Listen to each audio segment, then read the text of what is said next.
आज का पहला पाठ योग का ग्रंथ अध्याय 42 पद संख्या 1 से 3, 5 से 6, 12 से 17।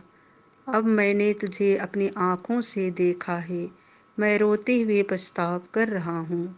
योग ने प्रभु को यह उत्तर दिया, मैं जानता हूँ कि तू सर्वशक्तिमान है और अपनी सब योजनाएं पूरी कर सकता है। मैंने ऐसी बातों की चर्चा चलाई जिन्हें मैं नहीं समझता। मैं ऐसे चमत्कारों के विषय में बोला जो मेरी बुद्धि से परे हैं। मैंने दूसरों से तेरी चर्चा सुनी थी, अब मैंने तुझे अपनी आँखों से देखा है, इसलिए मैं धूल और राख में बैठकर रोते हुए पछताव कर रहा हूँ। प्रभु ने योग के पहले दिनों की अपेक्षा उसके पिछले दिनों को अधिक आशीर्वाद दिया। उसके पास 14,000 भेड़ें, 6,000 ऊँट, बैलों की 1,000 जोड़ियाँ और 1,000 गधियाँ थीं। उसके 14 पुत्र उत्पन्न हुए और 3 पुत्रियाँ। उसने पहली का नाम यमीमा रखा, दूसरी का कसिया और तीसरी का केरेन-हपुक। देश भर में ऐसी स्त्रियां नहीं मिली जो योब की पुत्रियों के समान सुंदर हों। योब ने उन्हें उनके भाइयों के साथ विरासत का भाग दिया। इसके बाद योब 140 बरस जीवित रहा, अपने पुत्र पौत्रों की 4 पीढ़ियां देख सका और बहुत बड़ी उम्र में चल बसा।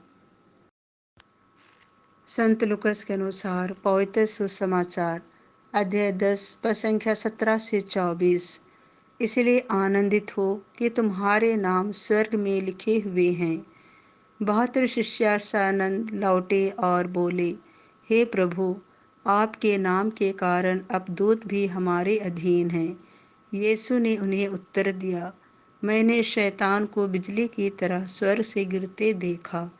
मैंने तुम्हें सांपों, बिच्छुओं और बैरी की सारी शक्ति को कुचलने का सामर्थ्य दिया है। कुछ भी तुम्हें हानि नहीं पहुंचा सकेगा।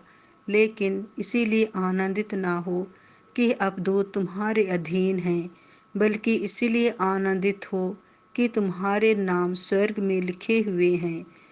उसी घड़ी यीशु ने पवित्र आत्मा से परिपूर्ण होकर आनंद के आवेश में कहा, हे पिता, हे स्वर्ग और पृथ्वी के प्रभु, मैं तेरी स्तुति करता हूँ, क्योंकि तूने इन सब बातों को ज्ञानियों और समझदारों से छिपाकर मेरे बच्चों के लिए प्रकट किया है। हाँ पिता, यही तुझे अच्छा लगा। मेरे पिता ने मुझे सब कुछ सौंपा है। पिता को छोड़कर यह कोई भी नहीं जानता कि पुत्र कौन है, और पुत्र को छोड़कर यह कोई भी नहीं जानता कि पिता कौन है। केवल वही जानता है जिसके लिए पुत्र उसे प्रकट करने की कृपा करे।